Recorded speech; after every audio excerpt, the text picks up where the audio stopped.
everyone. I am Genevieve Wood, and welcome to the Daily Signal's Top 10, where we break down the top 10 stories of the week, many of which you may not have heard about in the mainstream or so-called mainstream media. And here to help me do all of that are my colleagues at the Daily Signal. First up, our commentary editor, Daniel Davis, and our senior contributor, Jarrett Stepman. Gentlemen, thank you for being here. Oh, thank you so much. Well, let's get right to it. And our top 10 story this week, beginning at number 10, is Senate Majority Leader Mitch McConnell calling out President Trump for setting excessive expectations for Congress. Take a look.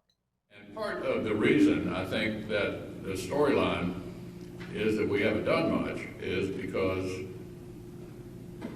in part, the president and others have set these early timelines about things need to be done by a certain point.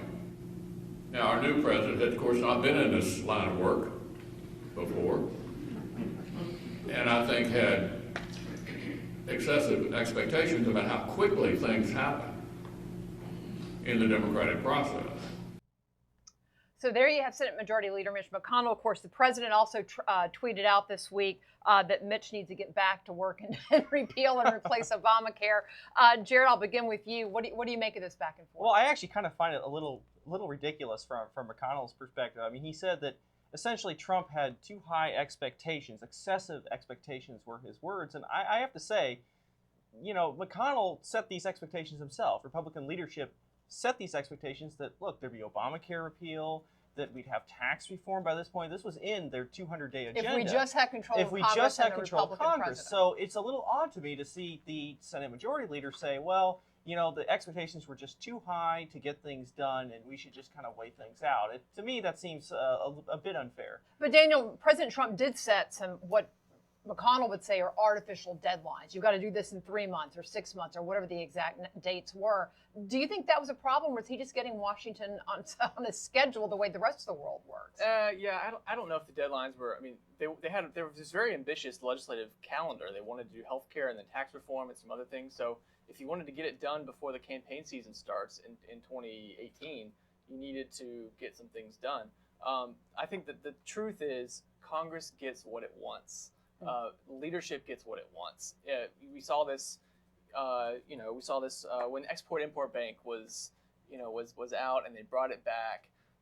We see this with corporate handouts. Leadership is very good at getting what it wants, and so it didn't happen this time. Yeah, and it makes you kind of wonder if it's going to take another election cycle for Washington to get the message that many people tried to send back in 2016. All right, let's move on to number 9, and this is Hug a Terrorist, and this is a program that wants to help stop the spread of extremism by hugging would-be terrorists. Take a look. When you come to Denmark very young with your parents and you move from a war-torn country, you feel trapped between two worlds.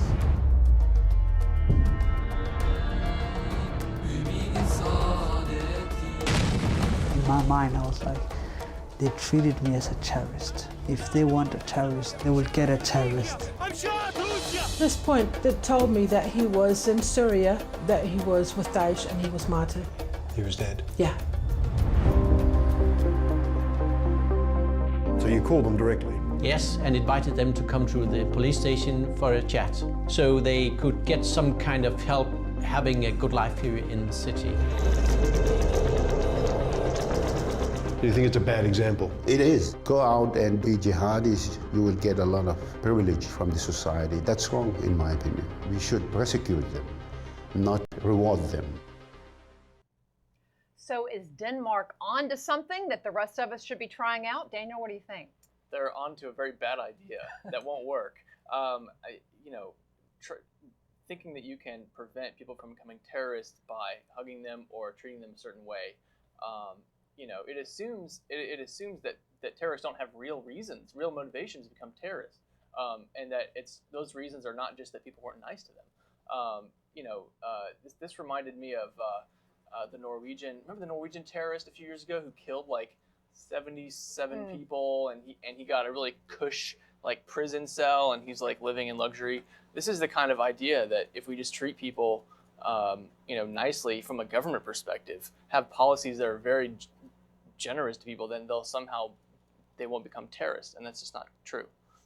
Yeah, I mean, something that I thought of too when I heard about this is the Obama administration's insinuation that, well, global warming in the Middle East is the reason why we have terrorism. It's so beyond absurd to think that these people are going to be calmed down because, well, you give them a hug and say, well, we really like you, we really do.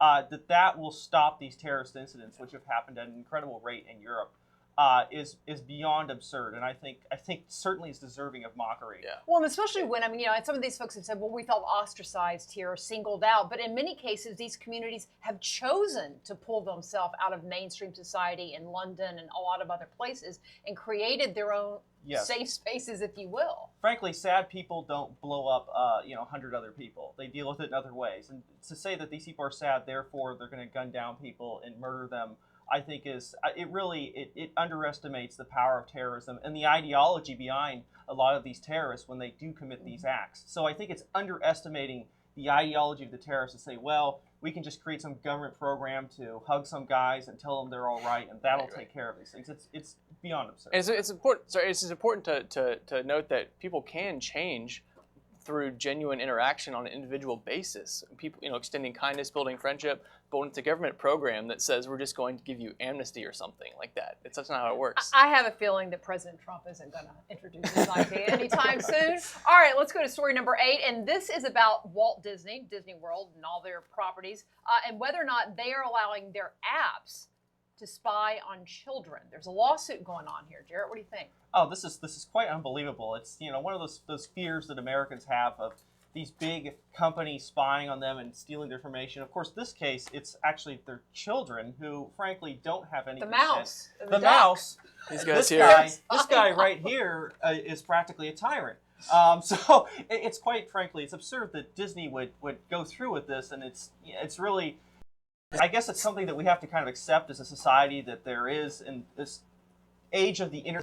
This will happen, but we would at least hope that our children would be free from these kind of things. And bad on Disney if they really are tracking. Yeah, well, and they claim children. that they're not. By the way, Disney claims that this is a lawsuit that doesn't have merit and so on. But they've been accused of this before. And Daniel, this is one of those things where there are laws that say businesses can't go after the all of us out there know whenever you search a vacation or you search a certain product, all of a sudden those products and vacations start showing up on every page you're on when you're on the internet. Right. But you're not supposed to do that with kids, and they're basically draining this information, following what they're doing on apps. Yeah. I mean, it is kind of, because who knows what else they could be doing with the information. Well, and when it's put in apps that are specifically for 12-year-olds. For 12-year-olds, Yeah. right? That's if it was a generic app, then okay, maybe that's one thing. But this seems very intentional. So we'll see what happens with the court case. Yeah, we'll see. We'll see how it plays out, whether the mouse gets in trouble. Let's go to story number 7 this week, and this is on Bernie Sanders. Take a look at what he's up to these days. So Bernie Sanders is about to write a teen book. Are you thinking about time? Oh, yeah. Right. Absolutely. For the young communist who has everything. What is he going to get him? Right. Except a grandpa telling them, your stuff belongs to someone else and someone else's stuff belongs to you. So what happened here is that Bernie Sanders has now put out what he calls a guidebook for political revolution for teenagers. What do you think?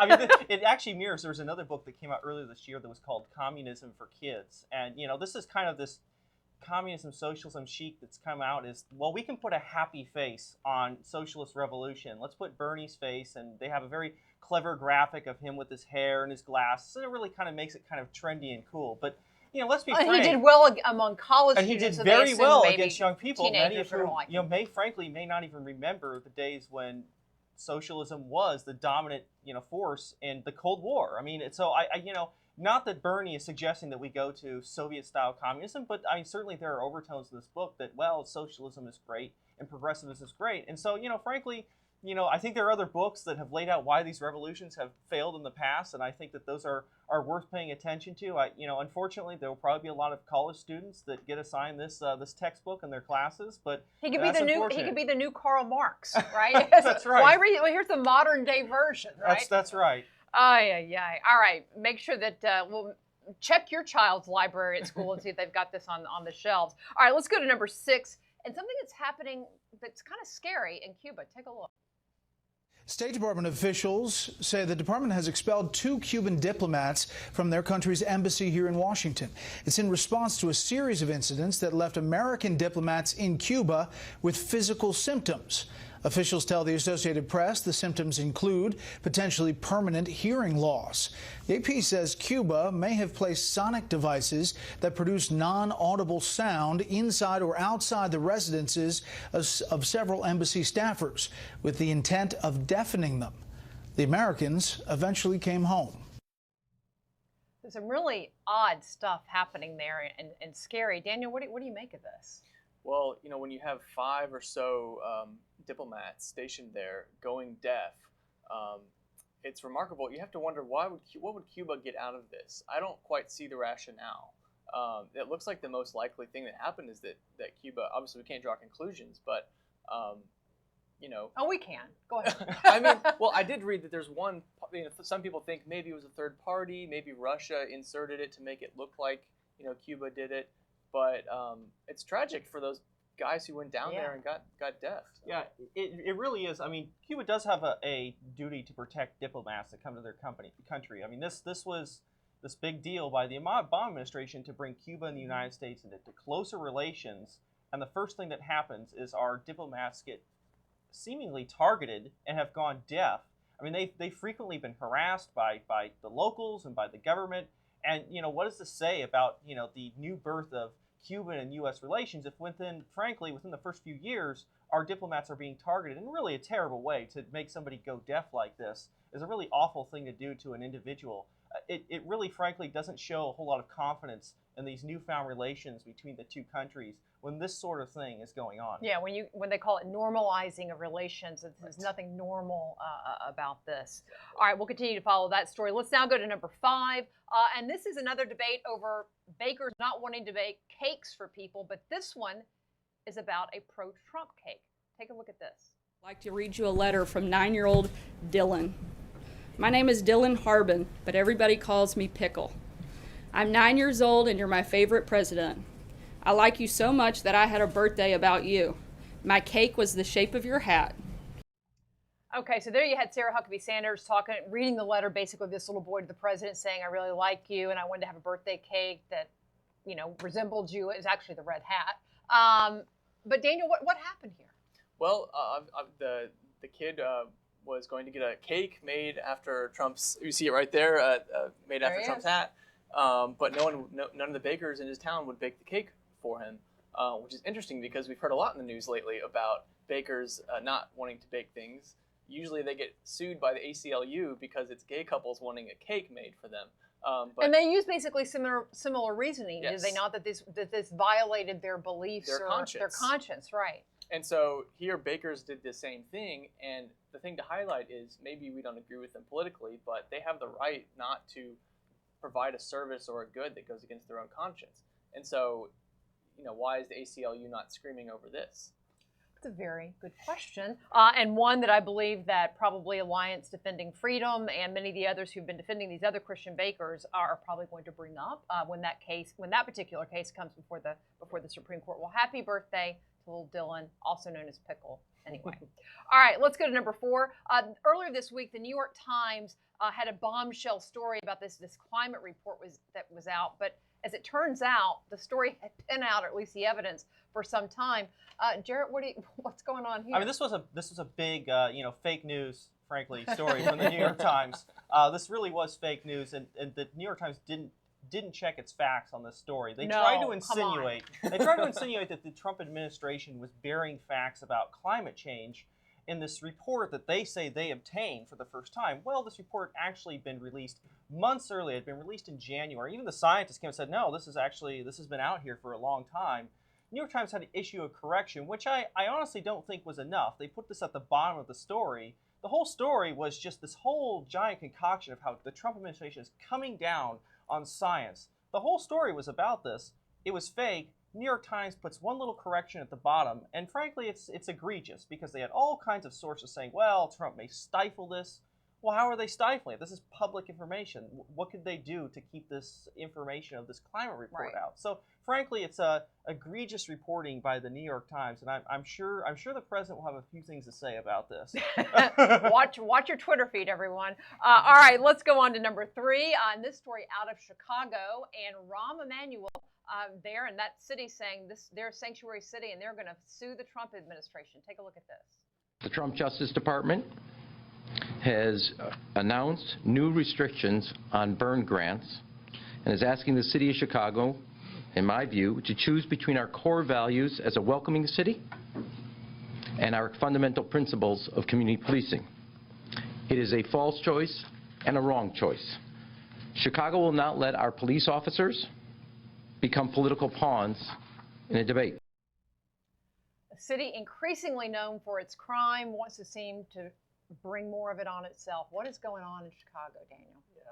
Well, Chicago is suing the Trump administration, DOJ, because the DOJ has said that they will start withholding grants, they're called burn grants, to local law enforcement in jurisdictions that don't meet certain standards, don't comply with the federal government on immigration laws. Basically, it's holding sanctuary cities accountable to federal immigration policy.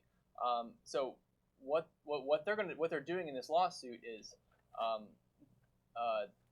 there are grants that Congress appropriated last year that were passed, signed by the Obama White House, that Jeff Sessions is now trying to add a string to and say, well, you have to meet these conditions in order to get this money. So it's up for debate whether or not the courts will strike that down and say, well, it's already out of the gate. You can't add that string. The real debate is going to come after October when the Trump budget is actually new grants. If Congress writes in these policies and says you have to comply, if you want federal money for your law enforcement, you have to comply with federal immigration law. Yeah, what a novel idea.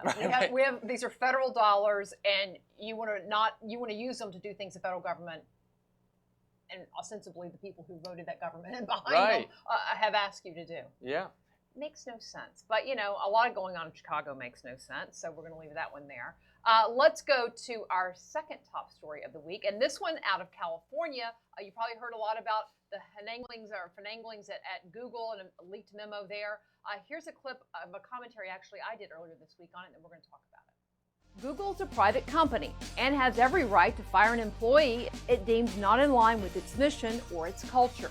But it's fair to ask why Google reacted so negatively to an employee who, in a 10-page memo, laid out a case for why Google's diversity programs weren't working.